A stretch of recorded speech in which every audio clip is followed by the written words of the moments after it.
Hey guys, we are making homemade eclairs today. I don't even know if these need an introduction because they are absolutely delicious. If you love eclairs, you're going to love this recipe. Let's start off making the best vanilla pudding ever. Seriously, we have 3 egg yolks in a small bowl here. I also have some brown sugar and some granulated sugar, a 1/4 cup each. I will have all the amounts listed below to make it easier for you. I'm also going to add in a pinch of salt. We're going to mix these together until really nice and smooth and creamy and kind of frothy. The addition of the brown sugar in my vanilla pudding recipe is what makes this the best vanilla pudding. That brown sugar is so rich and it's going to make the flavor so much better. It's going to start to get a little lighter in color and really nice and thick and frothy. Next, we're going to go ahead and add in some cornstarch.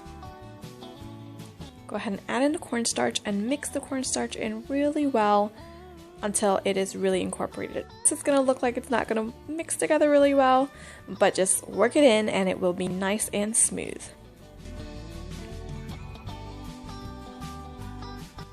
After that is nice and beautiful and smooth, I have in a small saucepan some whole milk, as well as I'm going to go ahead and add in some heavy cream.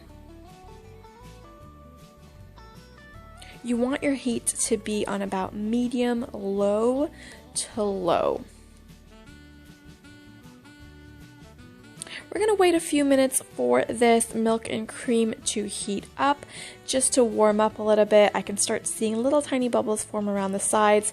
I'm not looking for this to boil or anything. I just want it nice and warm so I can temper my eggs, which means I'm going to take about 1/2 cup of my warm to hot milk and cream mixture, add it to my eggs, and quickly whisk that in until that is thoroughly whisked in. Then I'm going to add my eggs and sugar back to the cream, and on low heat we're going to mix this until it starts to thicken up.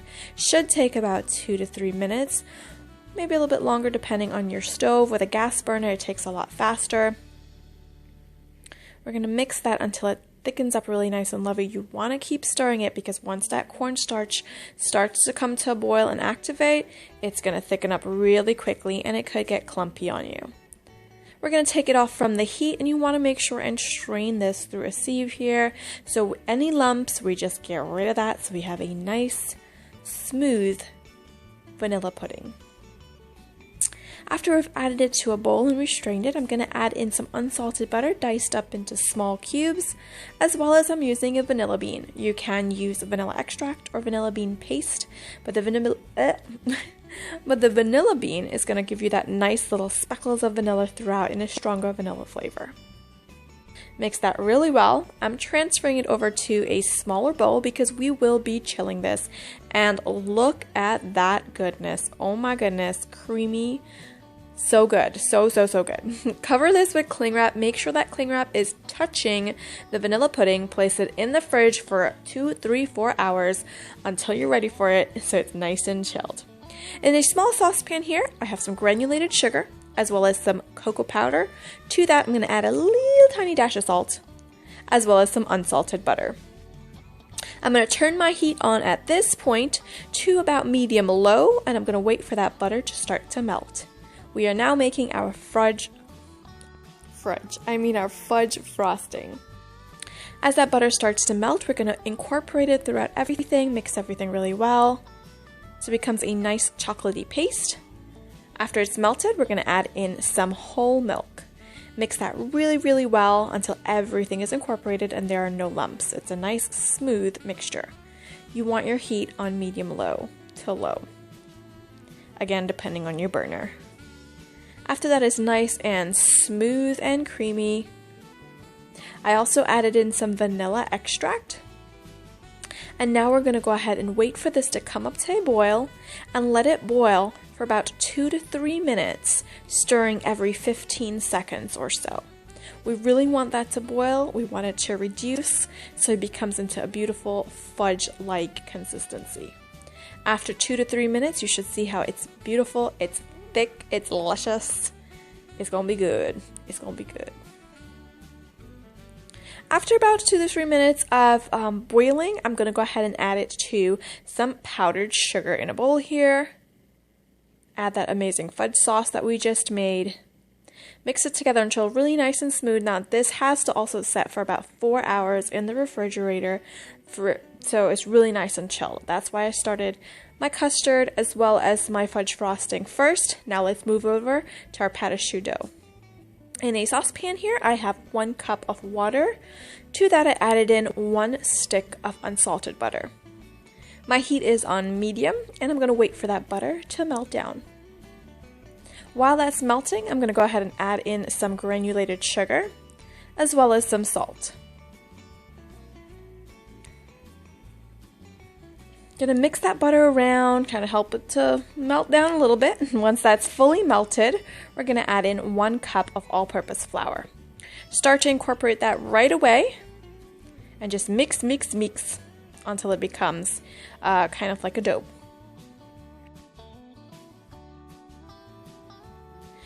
We still have our heat on, and we're gonna continue to mix this until a film starts to form at the bottom. Once you see that film start to form at the bottom, it should happen within about a minute or so. We're going to continue to mix this with the heat on for about 2 minutes. So we try and get a lot of that moisture out of the dough as possible. So there's my film at the bottom. I'm just going to continue mixing this for about 2 more minutes, just to try and get all of that water and moisture out of our dough. Now this is an arm workout. This dough is an arm workout, so just be prepared for that. So I'm just going to continue mixing that for about 1 more minute, 2 minutes in total.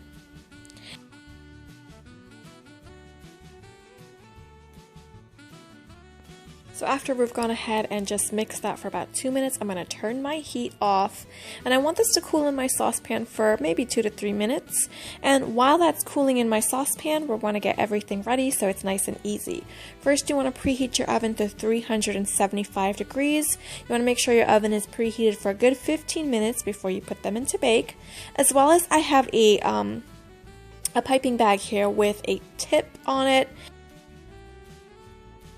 I'll have everything listed below for you. So I have all my stuff ready, as well as if you want to use a Ziploc bag, just cut a little smidgen off the side there, place your tip in, and you should be good to go if you have a strong Ziploc bag. After about 3 minutes in the saucepan, I'm going to go ahead and transfer this over to a large bowl. And let this cool in my bowl for about another 3 minutes or so. And then we're going to be adding in our eggs 1 at a time. If you touch your dough, it should not be sticky. So I'm going to add in my first egg, and I'm going to mix this. And like I said, you're going to get an arm workout for this recipe. So make sure you use a good wooden spoon to help you out. Mix that first egg in, and after every egg, it's going to split, it's going to separate, but we're going to work this in until it comes back together beautifully. So just keep mixing that until you don't see any more of that egg anymore. It just forms into a dough till it comes back together. Alright, now we're going to be adding in our second egg. After I added in each egg, it's gonna split again. And then we're gonna work it in until it comes back together. It should take about a minute or so.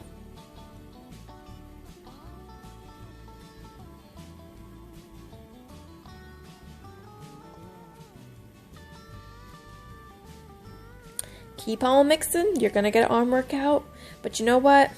Makes me feel not so guilty about having these eclairs afterwards, because I did sort of get a workout in. Alright, that's come back in together. I'm going to add in my third egg.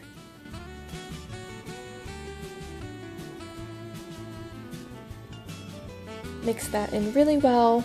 It's going to split again, but just mix it in.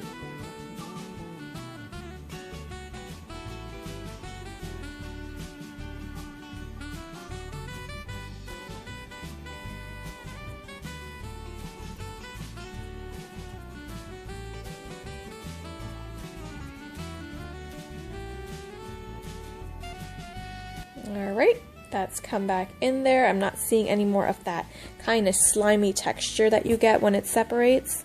I'm going to add in my last and fourth egg.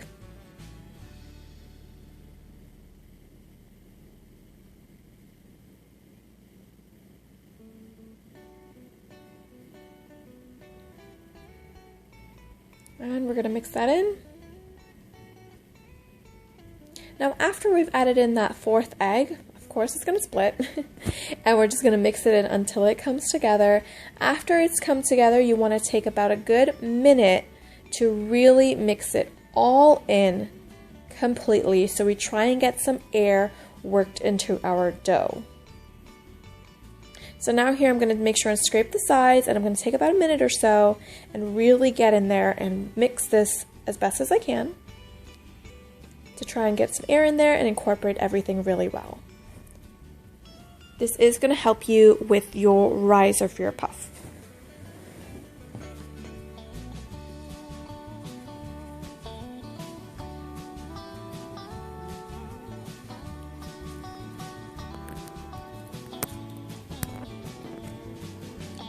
Now I have a cup here, and I have my my piping bag and my tip in my bag. I'm going to head and place this in the cup and just place my batter in my piping bag.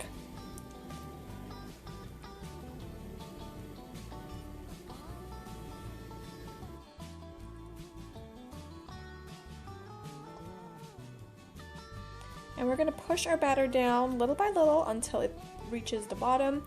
And now I have a large baking tray here, and I have some parchment paper. What we're going to do is we're going to place little dollops of our dough on the sides of our baking tray. So I'm just going to put about one little bit of my dough on each side. So this is going to help our parchment stay in place when we are piping our eclairs out. You do want to make sure, like I said earlier, your oven is already preheated and nice and warm. Or hot, obviously. So now we're going to start piping our eclairs. I'm going to go for about 3 inches in length. You're just going to press down. And when you reach the end, you just release the pressure and you just raise up. So we're just going to press down on it, pipe it down for about 3 inches, release the pressure, and lift up. I'm leaving about an inch or so space in between my eclairs because these are going to puff up just a bit.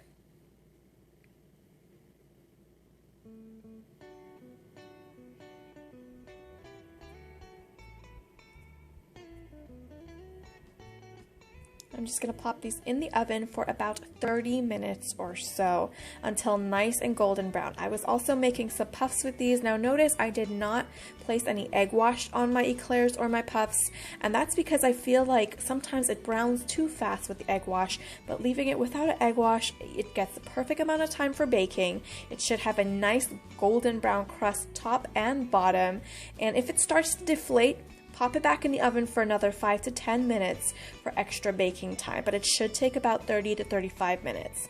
Now we're going to place the little holes in the bottom of our eclairs. You can use a tip to make a little hole at the bottom, or use a knife. Whatever method you decide to use. I can use, like I said, a tip or a knife. Now we have in another cup here, a clean cup, I have an extra piping tip and a piping bag. I'm going to place my custard, my vanilla custard, in there, and we're going to make sure that whatever tip that we're using to fill these is going to be smaller than the hole that you created in the eclair. Just pipe a little bit of that eclair in until you can see it kind of puff up and rise up a little bit. You want a good amount of custard in there because you want a nice ratio of custard to fudge to eclair. And I'm just going to dip it in my fudge frosting that we've removed from the fridge. I want it to have set in the fridge for a good while, and we're just going to dip our eclair in there, give it a little rotating around on the top. Or what I find to be easier is just to take a spoon and get some of that fudge frosting and kind of put it on the top. With the spoon you can get in all the little nooks and crannies and make sure that every bite is going to have a nice piece of fudge. Now these have to set in the fridge for a little while before serving, so everything kind of comes together beautifully, and that custard, it kind of moistens the inside of the eclair, but yet you still have that crunchy outside. And that fudge frosting, well, who can say no to fudge frosting, right? I hope that you guys enjoy this recipe. It's not too difficult, a little time consuming, but it's pretty simple. I'll have everything listed below in the description box for you guys. I hope that you guys enjoy it, and thanks for watching. I'll see you guys next time. Bye-bye. And go enjoy an eclair, guys. Go ahead and enjoy eclair because I did. I enjoyed maybe one too many.